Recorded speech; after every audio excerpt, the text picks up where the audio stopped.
Os hábitos de sociedades. A Saddleback Chart e o boicote aos ônibus de Montgomery. Como os movimentos acontecem.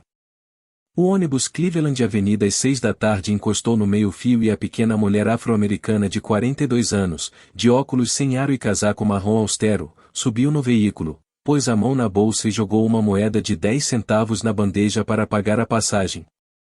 Era uma quinta-feira, 1º de dezembro de 1955, em Montgomery, Alabama, e ela acabará de cumprir um longo expediente na Montgomery Fair, a loja de departamentos em que trabalhava como costureira.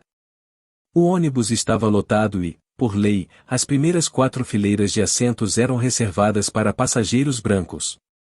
A área na qual os negros tinham permissão de sentar, no fundo, já estava cheia, e por isso a mulher, Rosa Parks, sentou-se numa fileira do meio, bem atrás da seção dos brancos, onde passageiros de qualquer raça podiam ocupar os assentos. Conforme o ônibus continuou seu trajeto, mais pessoas embarcaram. Em pouco tempo todas as fileiras estavam cheias, e algumas pessoas, incluindo um passageiro branco, se estavam em pé no corredor, segurando-se numa barra. O motorista do ônibus, James F. Blake, vendo o homem branco em pé, gritou para que os passageiros negros na área em que Parks estava liberassem os assentos, mas ninguém se mexeu. Havia barulho dentro do ônibus. Eles talvez não tivessem ouvido. Blake encostou o veículo num ponto em frente ao Empire Theater na Montgomery Street e andou até lá atrás. Melhor vocês facilitarem as coisas e liberarem esses assentos, ele disse. 3 dos passageiros negros se levantaram e foram para o fundo, porém Parks não saiu do lugar. Disse ao motorista que não estava na seção dos brancos, e além disso só havia um único passageiro branco em pé. Se você não levantar, disse Blake, vou chamar a polícia e mandar prender você. Pode fazer isso, disse Parks. O motorista saiu e achou 2 policiais. Por que você não levanta? Um deles perguntou a Parks depois que eles subiram no ônibus. Por que vocês nos tratam assim? Ela disse. Não sei, respondeu o policial. Mas a lei é a lei e você está presa. Naquele momento, embora ninguém naquele ônibus soubesse disso, o movimento pelos direitos civis deu uma guinada. Essa pequena recusa foi a primeira de uma série de ações que transformaram a batalha das relações raciais, antes uma luta travada por ativistas em tribunais e assembleias legislativas, num embate cuja força viria de comunidades inteiras e de protestos em massa. Ao longo do ano seguinte, a população negra de Montgomery iria erguer-se e boicotar os ônibus da cidade, terminando seu protesto apenas quando a lei de segregação de raças nos transportes públicos fosse revogada.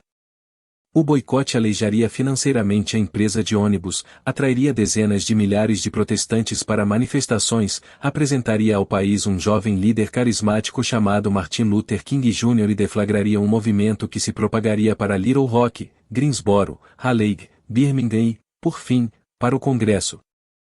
Parks se tornaria uma heroína, agraciada com a Medalha Presidencial da Liberdade, e um brilhante exemplo de como um único ato de desafio pode mudar o mundo.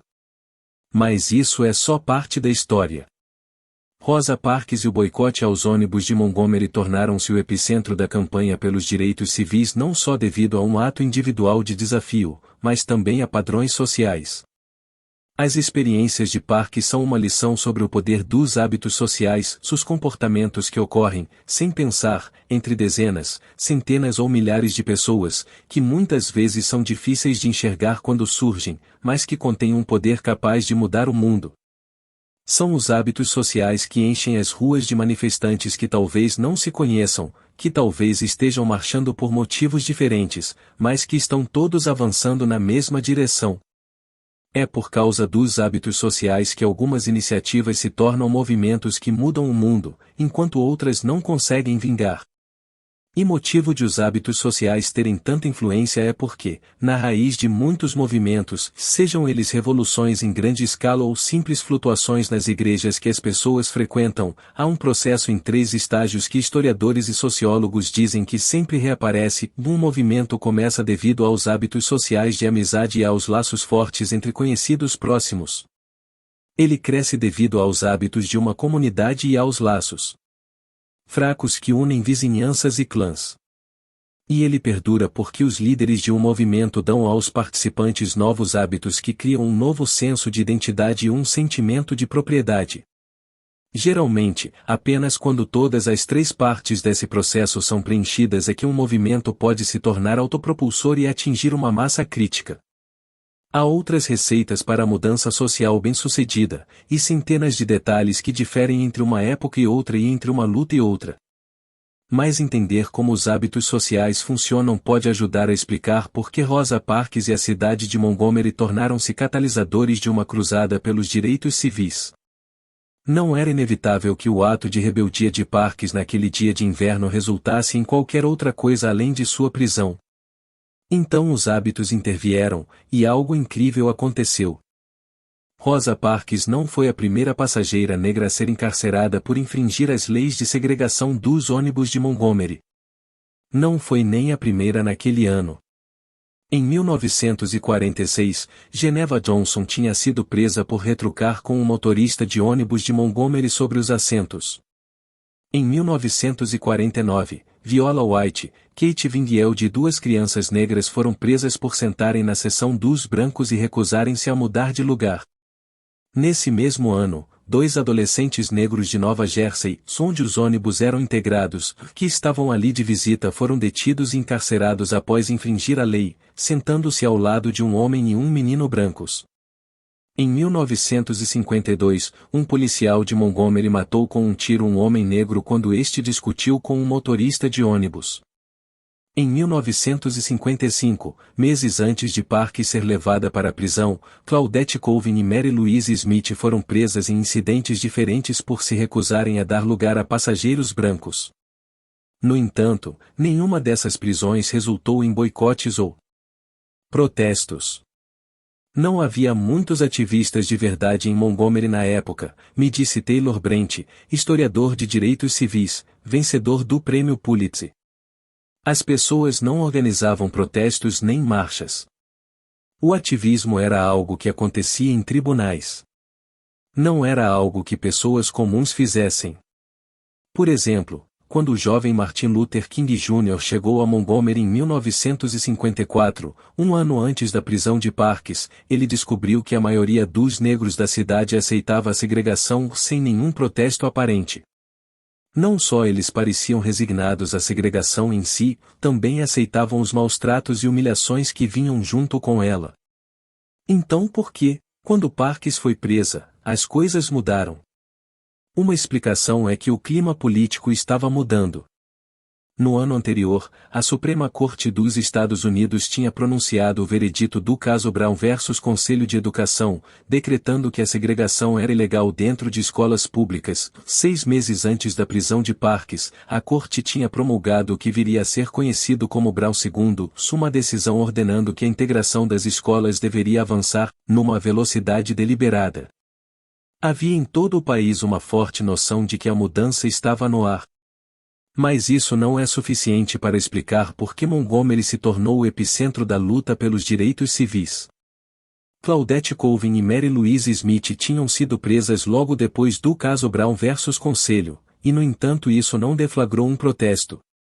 O caso Brown, para muitos moradores de Montgomery, era uma abstração vinda de um tribunal distante, e não estava claro como, se seu impacto seria sentido localmente.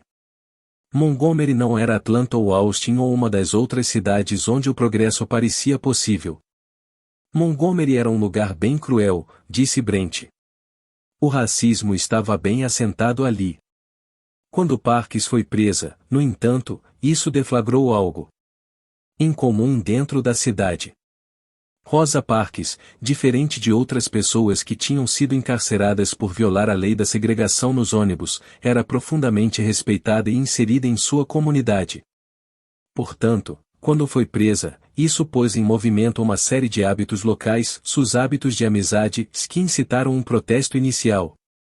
A participação de Parks em dezenas de redes sociais em toda a cidade de Montgomery permitiu que seus amigos empreendessem uma reação antes que a apatia normal da comunidade pudesse se instalar. A vida civil de Montgomery, na época, era dominada por centenas de pequenos grupos que formavam o tecido social da cidade. O catálogo de organizações civis e sociais da cidade era quase tão grosso quanto a lista telefônica.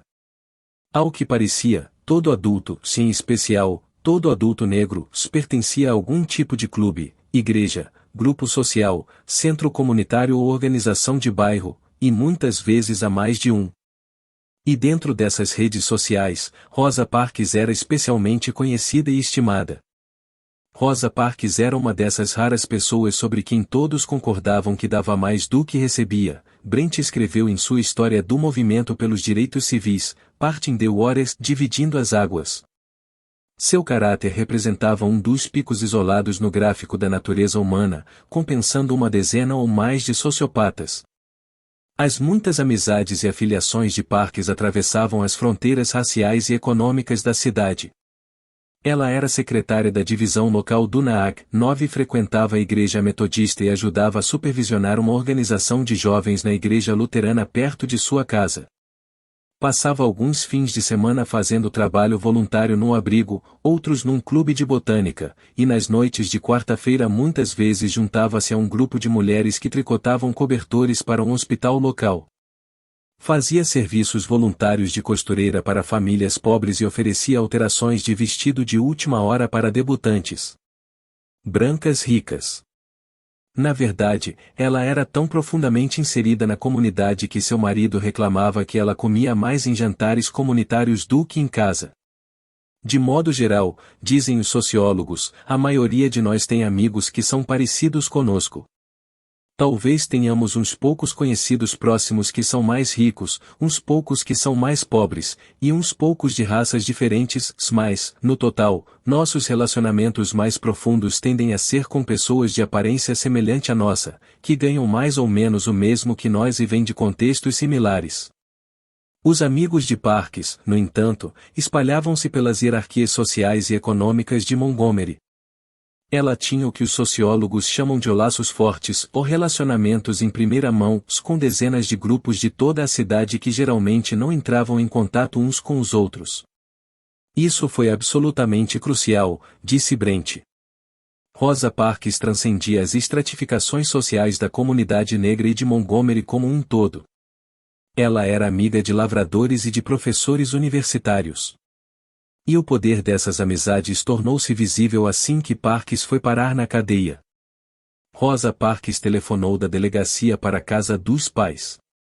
Ela estava em pânico, e sua mãe, que não tinha ideia do que fazer, começou a folhear um catálogo mental dos amigos de Parks, tentando pensar em alguém que talvez pudesse ajudar.